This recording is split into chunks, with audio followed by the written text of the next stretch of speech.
बिस्मिल्लाहिर्रहमानिर्रहीम। अस्सलाम वालेकुम नाजरीन, मैं हूं जीएम जमाली और आप देख रहे हैं डिजिटल के सबसे बड़े चैनल न्यूज़ पाकिस्तान का प्रोग्राम ए टू जी। नाजरीन, आज हम अपने प्रोग्राम में गधों और दीगर जानवरों से मुतल्लिक नहायत दिलचस्प मालूमात आपके सामने रखने की कोशिश करेंगे। जैसा कि आपके इल्म में है कि गुज़िश्ता दिनों गधों से मुतल्लिक एक ख़बर सामने आई थी, जिसके मुताबिक पाकिस्तान में पीटीआई के दौरे हुकूमत के 3.5 साल में मुल्क में गधों की तादाद में 1 लाख इजाफा हो गया है। खबर के मुताबिक ये इजाफा 1 लाख गधों से भी ज़्यादा का था, ताहम मोहतात अंदाज़ा के मुताबिक इजाफी गधों की तादाद 1 लाख ही बताई जा रही है। बाद में इस खबर पर बड़े तज्जिए और तबसरे भी किए गए और सोशल मीडिया पर इस हवाले से दर्जनों मीम भी तैयार किए गए।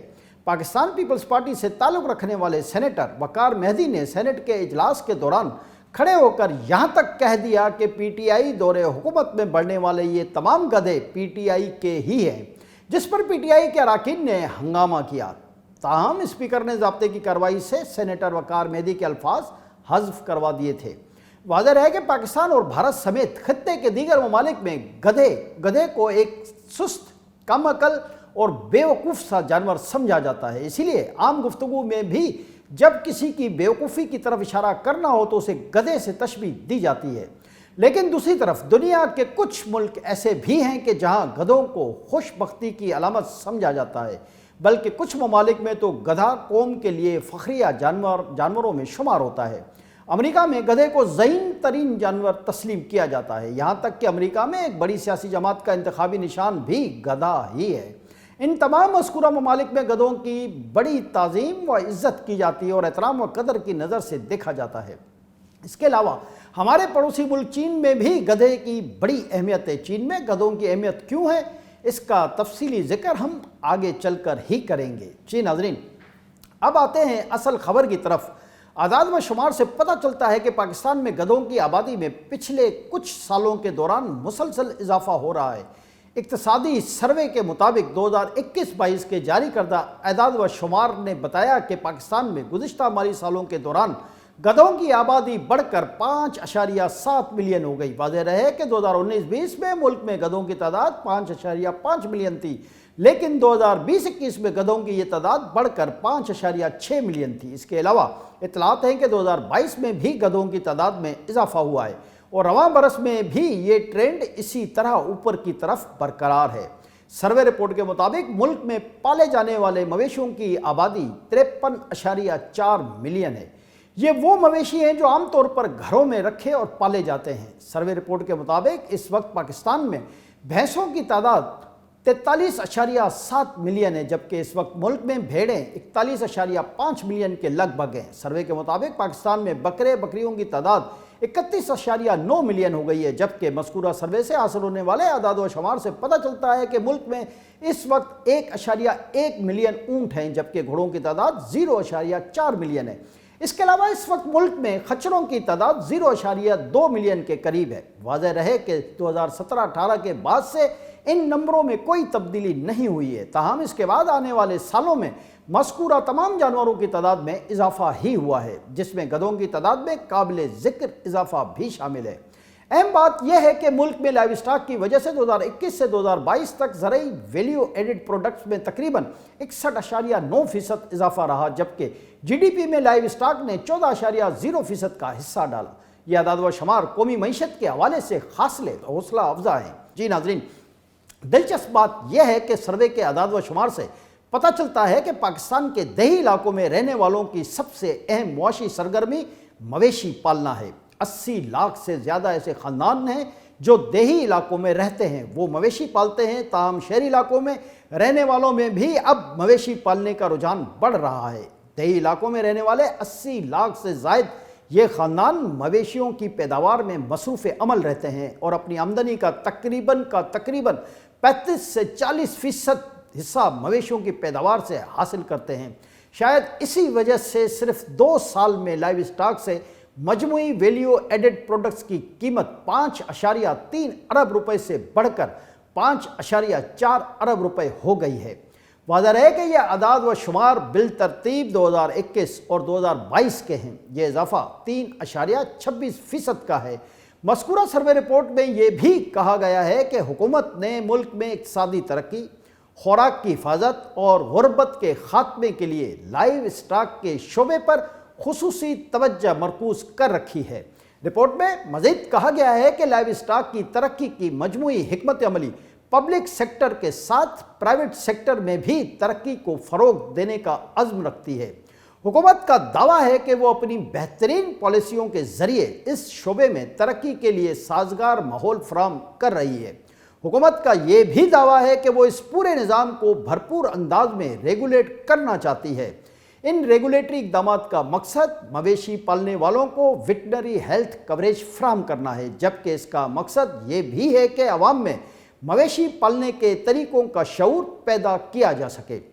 اس کے علاوہ اس ریگولیٹری پالیسی کا مقصد جانوروں کی افزائش کے طریقوں، مصنوعی حمل کی خدمات، جانوروں کی خوراک کے لیے متوازن راشن کا استعمال کے بارے میں آگاہی پیدا کرنا، علاوہ ازیں مویشیوں کی بیماریوں پر قابو پا کر فی یونٹ جانوروں کی پیداواری صلاحیت کو بڑھانا بھی ریگولیٹری پالیسی کا حصہ ہے۔ جی ناظرین، آئیے اب بات کرتے ہیں کہ چین میں گدھوں کی ڈیمانڈ میں اس قدر اضافہ کیوں ہو رہا ہے۔ دراصل چین میں گدھوں کی کھالوں سے مختلف قسم کی ادویات اور خواتین کے لیے کاسمیٹکس اور جیل تیار کیے جاتے ہیں۔ دلچسپ بات یہ ہے کہ یہ دوائیں اور کاسمیٹکس پاکستان سمیت دنیا بھر کی خواتین میں بہت تیزی سے مقبول ہو رہی ہیں۔ یہ مہنگے ترین کاسمیٹکس اور ادویات ہیں۔ یہ ادویات جیل اور کاسمیٹکس چہرے کی تر و تازگی برقرار رکھتے ہیں، جبکہ چہرے اور گردن کی جھریوں کو کم کرنے میں بھی مدد دیتے ہیں۔ کہا جاتا ہے کہ ان ادویات میں ایجاؤ نامی دوا ہے جو مغربی خواتین میں بہت تیزی سے مقبول ہو رہی ہے۔ یہ ادویات جلد کو جوان رکھنے میں بھی مدد دیتے ہیں۔ چین میں گدھے کی کھال سے تیار ہونے والی ایجاؤ نامی دوا ایک جیلی نما سیال مادہ ہوتا ہے جسے دودھ میں گھول کر پیا جاتا ہے، جبکہ چین میں چہرے کی بیشتر کریموں میں بھی اسی دوا یعنی ایجاؤ کا سیال مادہ ہی استعمال ہو رہا ہے۔ چینی ماہرین کا کہنا ہے کہ یہ دوا قدرتی حسن میں اضافے کا سبب بنتی ہے۔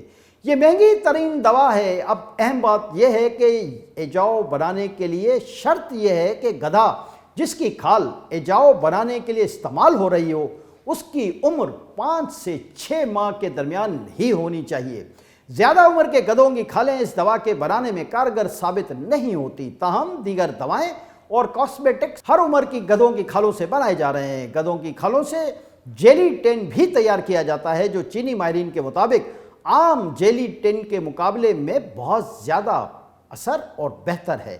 ایجاؤ دوا کے حوالے سے ایک اور دلچسپ اور اہم بات یہ ہے کہ اس دوا کی تیاری میں جب گھوڑوں، خچروں، بھینسوں اور دیگر جانوروں کی کھال کو استعمال کیا گیا تو یہ دوا اس قدر مؤثر اور ذوبت عابد ثابت نہ ہو سکی، جس کی وجہ سے اب یہ دوا یعنی ایجاؤ بنانے کے لیے صرف 9 عمر گدھوں کی کھالیں ہی استعمال کی جا سکتی ہیں۔ اس کے علاوہ گدھوں کی کھالوں سے ہربل دوائیں بھی تیار کی جا رہی ہیں جو مختلف امراض میں بہت مؤثر ہو رہی ہیں۔ گدھوں کی کھالوں کی بڑھتی ہوئی ڈیمانڈ کی وجہ سے چین میں گدھوں کی تعداد میں مسلسل کمی واقع ہو رہی ہے۔ چینی اداروں کے سروے کے مطابق چند برس پہلے چین میں گدھوں کی تعداد 1 کروڑ 10 لاکھ تھی، جو محض چند برسوں میں کم ہو کر صرف 60 لاکھ رہ گئی ہے۔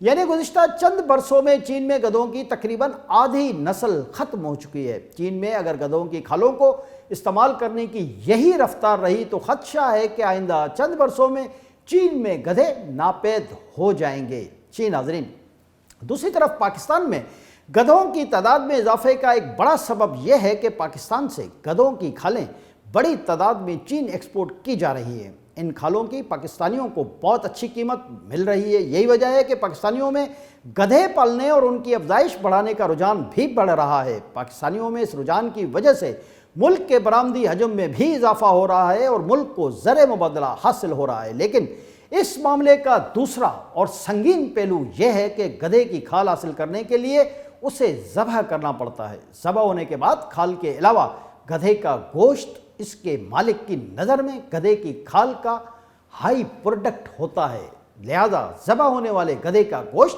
اس کے مالک کے لیے اضافی آمدنی کا ذریعہ بنتا ہے۔ افسوس کی بات یہ ہے کہ گدھوں کے مالک इस इजाफी पैदावार को मकामी गोश्त मार्केट में बआसानी फरोख्त कर देते हैं, जो मुल्क भर में गाय, बछिया और बकरे का गोश्त कहकर बेचा जाता है। इस सारी सूरत हाल में और भी ज़्यादा अफसोसनाक पहलू यह है कि हुकूमत और मुल्क की इंतजामी मशीनरी गधे के गोश्त की फरोख्त के इस मकरू धंधे को रोकने में बुरी तरह नाकाम नज़र आती है। गधे का ये गोश्त आम तौर पर होटलों, रेस्टोरेंट्स और शादी हालों की कैटरिंग वालों को सस्ते दामों फरोख्त किया जाता है। पाकिस्तान में इंतजामी अबतरी और हर हवाले से संगीन सूरत-ए-हाल को देखकर हमें बार बार यही शेर याद आता है, बर्बाद गुलिस्तां करने को बस एक ही उल्लू काफ़ी था, हर शाख पर उल्लू बैठा है, अंजाम गुलिस्तां क्या होगा। आज के लिए इतना ही। अगले प्रोग्राम तक के लिए अपने मेज़बान JM जमाली को इजाज़त दीजिए। अल्लाह हाफ़िज़।